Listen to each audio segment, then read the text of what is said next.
Hello friends, வணக்கம். இன்றைக்கி ஏன் வந்து இவன் இப்படி வெளியிலே இருக்கிறான், உள்ளே இவனை விடலைன்னா இவன் ஒரு தப்பு பண்ணியிருக்கான். ஆனால் அந்த தப்புக்கு வந்து இவனோட நல்லா காமான பையன்தான். ஆனால் ஏதாச்சும் ஒன்று புதுசாக ஒரு ஸ்மெல்லாக அது அவனுக்கு தான் தெரியும். போட்டு இதை பாருங்கள், இந்த பேப்பர்லாம் எப்படி கிடக்கு, எல்லாத்தையும் கடித்து வாசலில் இப்படி இருந்தால் நல்ல வேலை நான் கரெக்ட் டைமுக்கு வந்துட்டேன். இந்த பேக்கை வந்து நான் இங்கே வச்சுட்டு தான் போயிருக்கேன். இது டெலிவரி பண்ணுறவங்க இதெல்லாம் கொஞ்சம் பார்த்து கொஞ்சம் சேஃபாக இது உள்ளே வைப்போம் அப்படிங்கலாம்.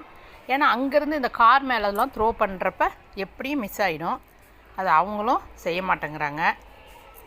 இவன் வந்து என் பேரனுக்கு லஞ்ச் பேக் வாங்கி 1 மாதம்தான் ஆகுது. அதுக்குள்ளே தையெல்லாம் விட்டு விட்டு போணுச்சு. சரின்னு இன்னொரு பேக் போட்டாக்கா இவன் என்ன செய்கிறான்,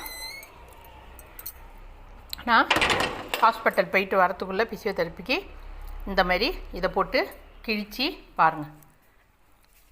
இது வந்து வேறு ஏதோ ஒரு ஸ்வீட் பேப்பரு. இதை பாருங்கள், இந்த மாதிரி இந்த பேகு உள்ளே இருக்கிறப்பே இதை இந்த அளவுக்கு கிழிச்சு போட்டு வச்சுருக்குறாங்க. இவன் நான் என்னத்த சொல்கிறது, இவன் வந்து ஒரு பேபியோ சின்ன குட்டியோ கிடையாது. போட்டு 2 நாள் இன்றைக்கி டெலிவரி ஆகிருக்கு. இந்த மாதிரி பண்ணி வச்சுட்டான் இதை. ஆனால் அவனை என்ன பண்ண முடியும், அவனுக்கு அடித்தா புரியுமா புரியாதா ஒன்றும் தெரில. சிலதுக்கு ரொம்ப ஃபஸ்ட்டு ஸ்டார்டிங்லலாம் கொஞ்சம் கடுமையாக ரொம்ப நேரத்துக்கு திட்டிகிட்டே இருப்பேன். அப்போல்லாம் கோச்சிக்கிட்டு கம்முன்னு தான் உட்காந்துருப்பான். ஆனால் புரிஞ்சுப்பான்னு நினச்சா புரிஞ்சுக்கிறதே இல்லை. நம்மளோட நல்ல நேரம் இந்த பேகுக்கு ரொம்ப ஒன்றும் ஆகலை. அப்புறம் இன்றைக்கி அமாவாசைங்க. இன்றைக்கி சமையல் வந்து ஒரு சொரைக்காய் போட்டு சாம்பார். இதெல்லாம் அப்படியே இருட்டு மயமாக இருக்குது. லைட்டு நானும் போடாமல் நான் ஒரு முட்டாளாக வீடியோ எடுத்துக்கிட்டு இருக்கேன். அவ்வளோதாங்க. அப்புறமா நான் ஹாஸ்பிட்டல்லேருந்து போயிட்டு வரப்போ இதெல்லாம் வாங்கிட்டு வந்தேன். இப்போ லைட்டு போட்டேங்க புத்திசாலியாக.